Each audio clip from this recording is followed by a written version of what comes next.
Oh yeah. Oh, that flavor. Just amazing.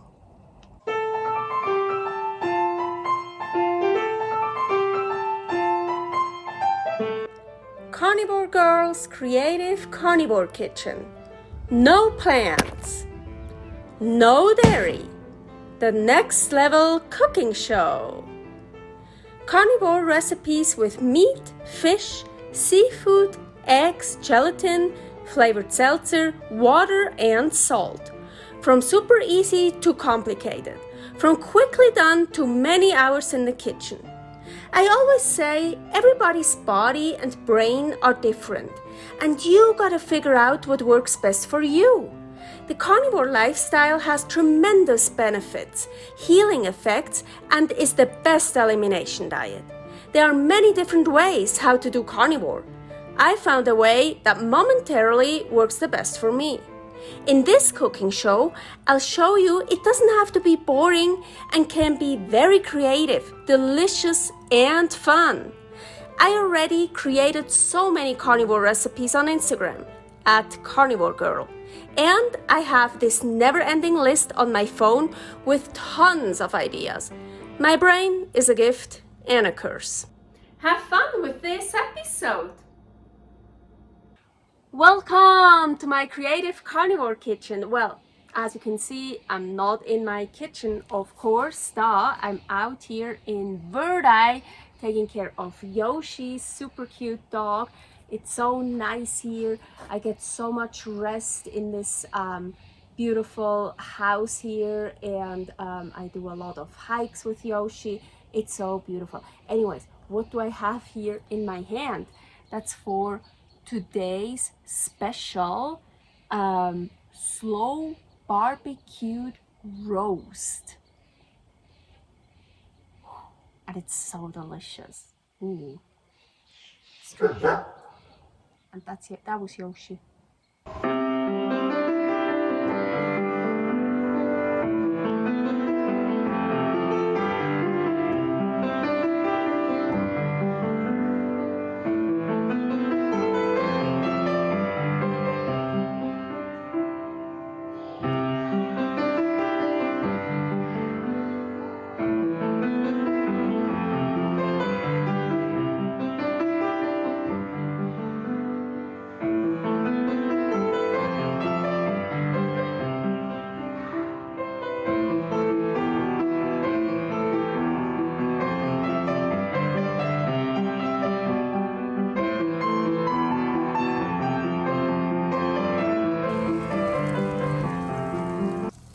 So here, this is eye of round, actually a nice one, nice fat cap, that's what I need.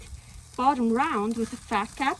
Don't worry about all that stuff here, I'm doing other stuff there, so don't pay attention to this Cornish and the tri-tip. Flames, that's what I want.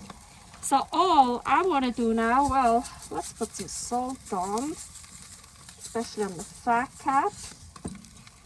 I want it in the flames and just the fat. Same here.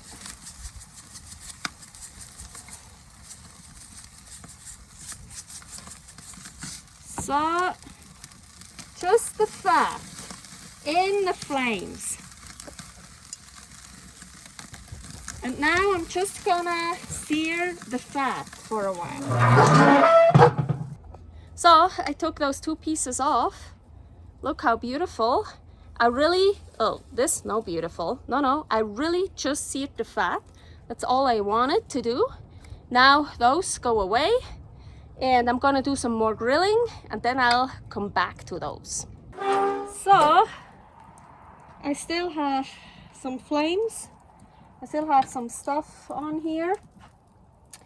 But now the roasts, I'm gonna put them totally, so actually, let's put that one away. So totally off to the side, so indirect heat. See, totally here to the side. And now, I'm just gonna slow barbecue and smoke them So. Okay, so my meat is to the side. Don't worry, there's a lot of meat. Don't worry about the other meats. And I put the coals kind of all together here in the middle. It's like dying out, and that's good. That's what I want. So everything is on indirect heat. Now I have these nice mesquite wood chips. So I want to create smoke and flavor. I'm telling you, it's so good. Get in there. Well, apparently also flames, of course. But look, ooh, you see all that smoke? All that smoke. Okay, let's put that in. Hurry, hurry. Then I want to close it and I want to smoke it. And slow cook it.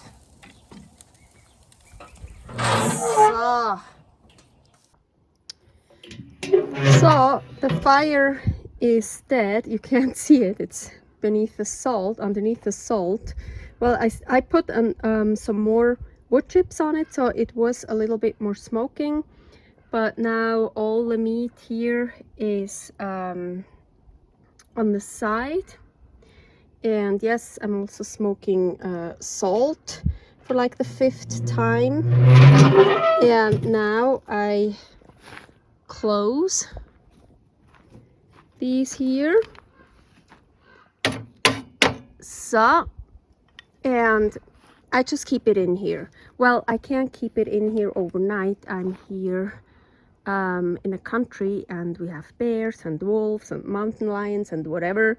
So, but I'm gonna keep it in here for probably 2 hours. So I left them on the barbecue for 4 hours.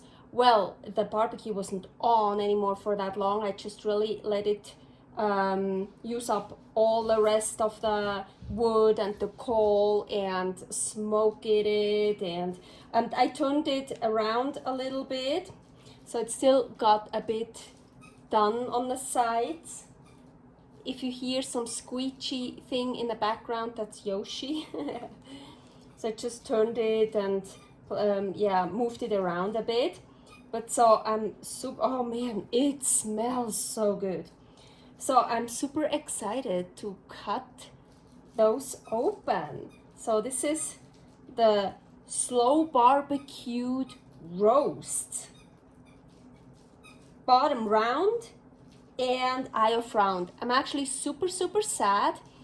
I had a beautiful picanha roast, and I did it exactly what I did now, and but I didn't think about making a video out of it, so I did it for Instagram. And the picanha roast, oh my gosh, it was so amazing. Top sirloin, picanha, goulot, cap steak, that's what it's called.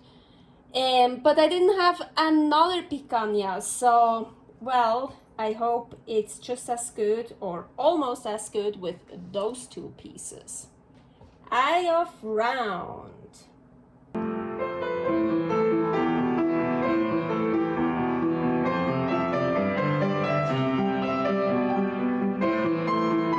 Bottom round.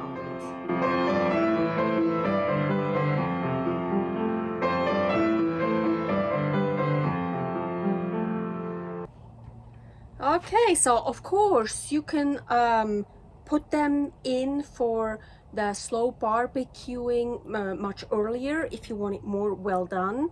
I like it when it's still raw in the middle. So this looks really good for me. So let's try it. The eye of round. Ooh, it is juicy. Good.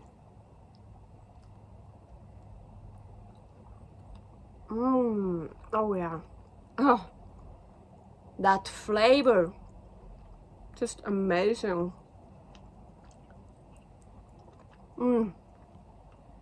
Bottom round.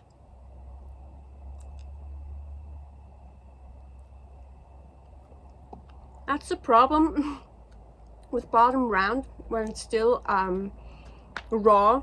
It's really hard to eat. That's why I try to slice it really thinly. I mean, it's really good. It's a bit hard to eat.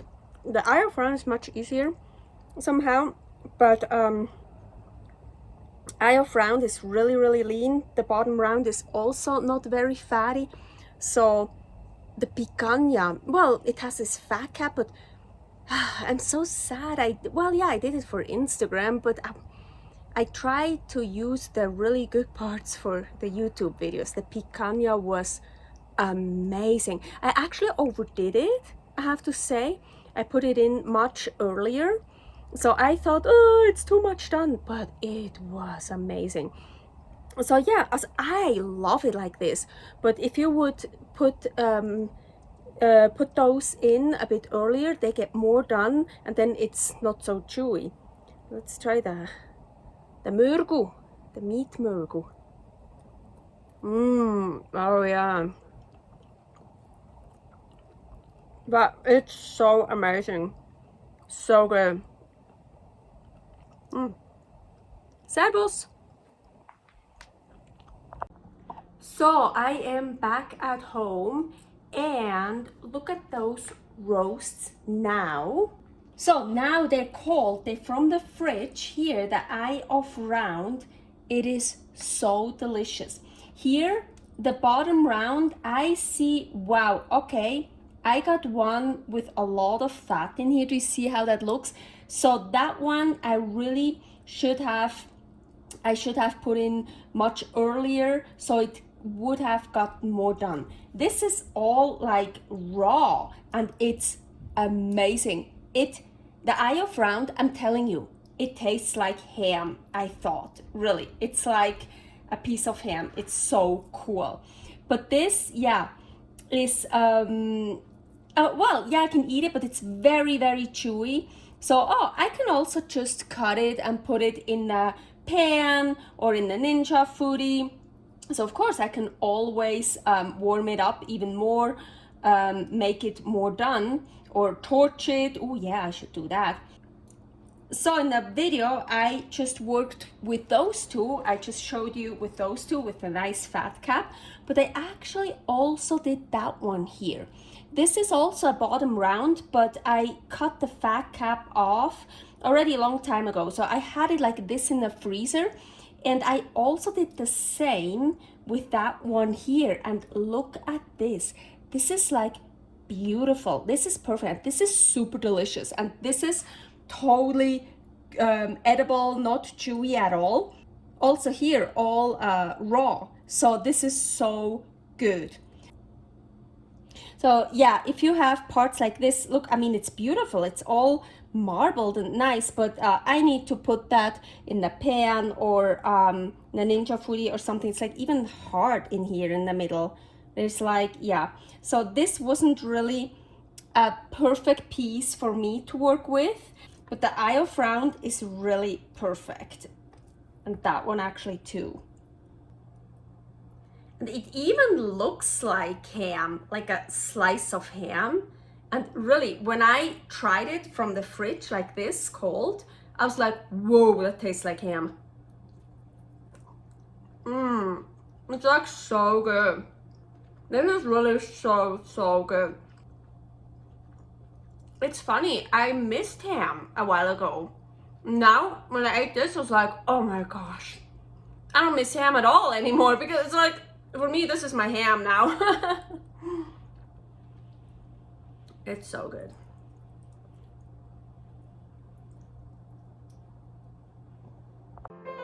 Thanks for watching. If you try out this recipe, please tag me and let me know how you like it.